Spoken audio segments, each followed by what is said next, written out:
Hey guys, so a friend of mine, Ty, had posted a question on my Facebook, Passion for the Wild and Wonderful group, about some of the habitat work that I was doing.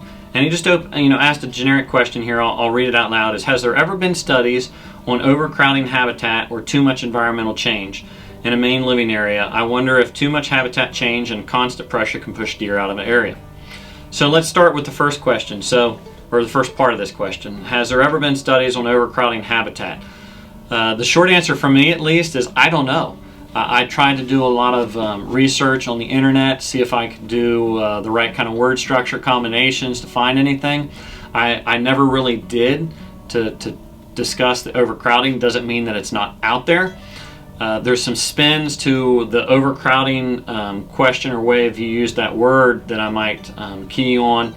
Is an example being, I think, for example, if you do a lot of hinge cutting or flush cut to where you're just dropping all these trees, all this structure into an area that, the deer, the turkeys perhaps even, might feel trapped if they were to go into that kind of structure or area. And so with that, if you work to do it, you need to go in and clear entrances, exits, some open areas, something to where they don't feel that if a predator were to come in, that their back was up against the wall, as an analogy, and that they're trapped. So to me, I think one example of overcrowding would be doing something like that. If you go in, you do the hinge cut, you drop all that structure, all that brush, treetops, everything down, but you don't follow it up with building those entrances, those exits, and those open areas, especially when you let that light in and it starts hitting the forest floor and you get all that new growth and it just congests it that much more. Then I do think what you're going to end up with is something that looks great, that it's thick, it's nasty, but they can't move through it and they can't use it, and so they won't be in it. So what you might have just created is a tornado zone that they're just not going to use. And you've wasted that time until a lot of that down structure breaks down some. And naturally things break up, fall down, rot, whatever, and then they might start using it. So that would be my one thought of something that would create overcrowding. Too much environmental change is the next part there. To me, with it, I think of environmental change. An example might be someone going in and clear cutting their property. My thought on that is that, a major change on that is that you went from what was probably a closed canopy forest, not a lot of undergrowth, what I call a deer desert, to all of a sudden now you have all this structure that's on the ground of primarily tops. Obviously, they're going to take out the primary logs. You're going to have some sacrificial trees as well that they've dropped, or large sections that weren't usable wood, let's say the prime cut logs, that has just been laying around. To me, that's probably considered a huge environmental change that you've really impacted that area. What's my thought? My thought is you're probably going to push some of the animals, the species out temporarily. My thought is that if I see some area that's clear cut, that to me is going to be a prime area for turkey, for deer, probably even predators, because you're going to have all that ground structure that can hold those babies, smaller creatures or critters that predators and stuff might go after. And so I look at that as major environmental, but if you look at it, it's short-term versus long-term gains. Yeah, short term is you might have pushed everything out, but most likely before long that property is going to be the prime key bedding area that all the animals want to go to get that security, as long as you don't continue to push them off and put too much pressure. I can't really think of a lot of other major environmental change unless you just straight up went and with your clear cut, you not only clear cut and you left your treetops, but you completely cleared it out to where it's now a complete open field or pasture.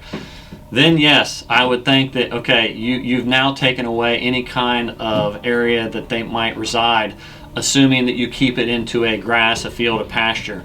But the turn on that might be is if you did something like CRP, or you did it as a temporary opening to where you cleared it, but then you let natural browse and growth come back up in.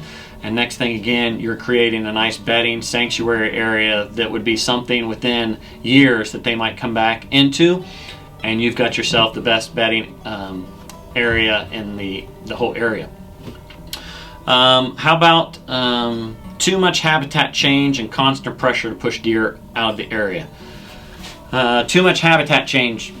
I look at that again like the worst case extreme would be is if you went in and did the clear cut. Now the fact probably with it is they're doing it in a shorter period of time. Maybe it's a matter of weeks, months, few months, and they're done. Versus I think what Ty was looking at was, what if you're going in every single weekend and you're doing something and you're constantly in there putting pressure on the on your area, your property? My answer is yes. I think that you're going to push the animals off.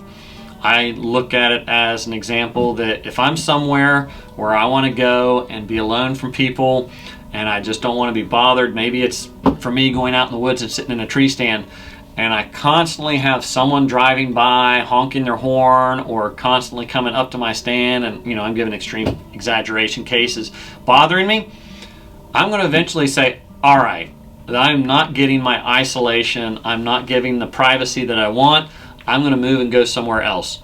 I absolutely think that's the same way that happens. I know that people will sit there and say, well, I'm able to drive through my property on a four-wheeler and I see all kinds of does and I see bucks standing there and watching me.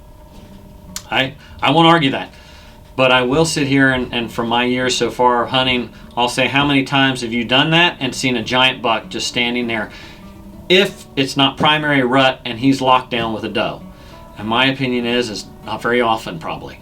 And so I do feel that those bucks that are seeking that sanctuary, that privacy, that security, wanting to be alone, the seclusion, they're going to sit there and say, if I keep getting bumped and bothered, I'm going to go somewhere else and find a place that I'm not. So yes, I do think that. So towards his question of the habitat improvement work and applying that, for me, what I try to do, and I think I already mentioned it, is I do a lot of my habitat improvement, both because of the time period that allows to when I get maximum return, such as like the hack and squirt or flush cut or cut stump at the very end of deer season into like right now, middle of March. Part of that is that I'm doing it so that I'm not pushing animals onto a neighboring property that might harvest them. So I want to make sure I'm right at the end of season, either after it or after all these gun seasons went on. There's hardly anybody out in the woods, and the percentage or chance of a person harvesting an animal is very low from one that I've pushed off. And then March 15th is kind of where I stop on a lot of those, because the sap is starting to flow, and if I'm doing hack and squirt where you're hacking into the side of the tree or the species, squirting in your herbicide, that sap will flush out that herbicide and not actually draw it in to have a successful kill. Same way with doing the cut stump. If I cut off on autumn olive or beech or maple, and you start seeing where it just immediately is wetting and you try to apply your herbicide, it's not drawing it in, it's flushing it out. So that's kind of why also I have that cutoff. So what I'm doing is I'm breaking it up to where I'm only doing certain things, and then it might get months of rest. I don't normally do spring plots. I do frost seeding of clover and stuff, let's say. So I have that time period as well until I get into, let's say, August, September, when I'm doing my fall plots. Then I might just be doing odds and ends on the property and not really pressuring. At the same time too, a lot of my habitat improvements are more towards the front side of the property and not in my sanctuaries. I'm doing areas that generally the deer aren't in and routinely seeking that shelter and that security. But what I'm trying to do is play that long game of trying to clear those areas, especially with the invasives, so that it can thicken up over time and make more of my property be used for security, for those sanctuaries maybe. But of course those front ones I will be working through and moving, whereas maybe a sanctuary I only step in there if I'm doing some quick scouting, or maybe I'm shed hunting kind of thing, or it's in the off season and I'm just wanting to try to get in and get a better picture of what's going on the property.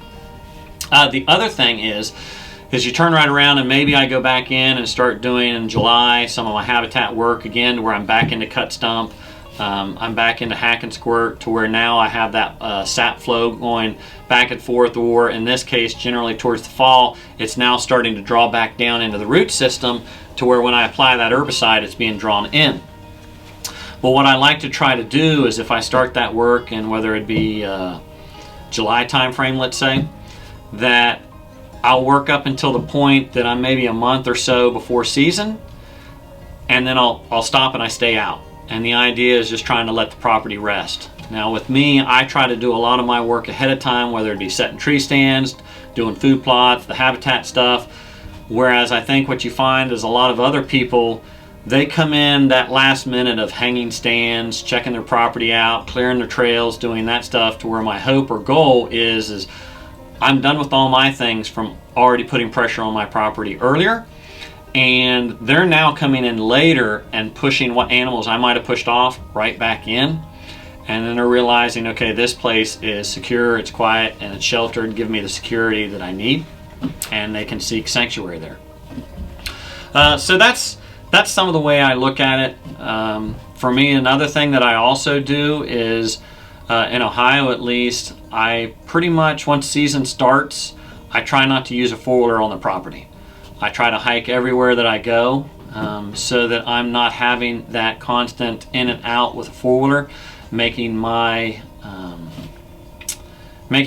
known and maybe as patternable with hey, I hear that four-wheeler, here comes that stranger, that predator again that I'm trying to avoid.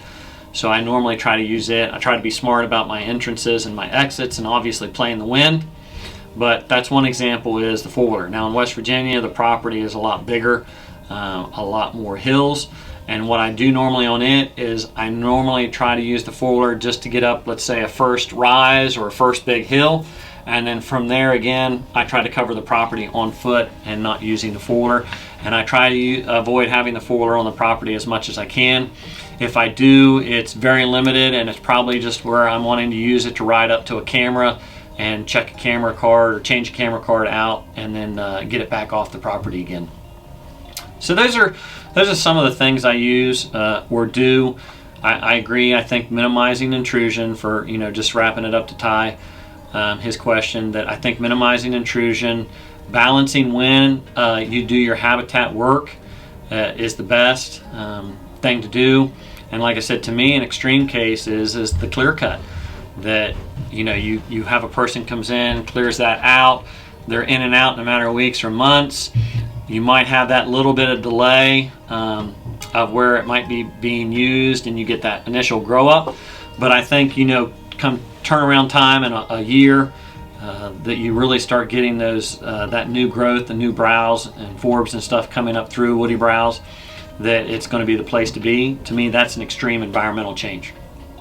But yeah, love to hear what you guys think. Anyone else had any comments and stuff, feel free to post it here below. Appreciate the question there from Ty. I think it's a great question. And look, I'm no expert. I think there's probably tons of people that have different views on it. But that's just my opinion and how I go about trying to do my habitat work. Try to minimize pressure best I can during the key times. Obviously leading up into season and during season. During season, I'm not doing any habitat improvement at all. I'm trying to wait until it's the very end of season, or just at the end when it's finished up, and boom, immediately the next day kind of thing, I'm starting to do my habitat improvement work. So, guys, thanks for joining me. And like I said, if you got any other questions, post them down below in the comments, and we'll see if we can't do another video to talk about it. Appreciate you guys. And again, this is Passion for the Wild and Wonderful. I'm Chris Ashley. We'll see you on the next one.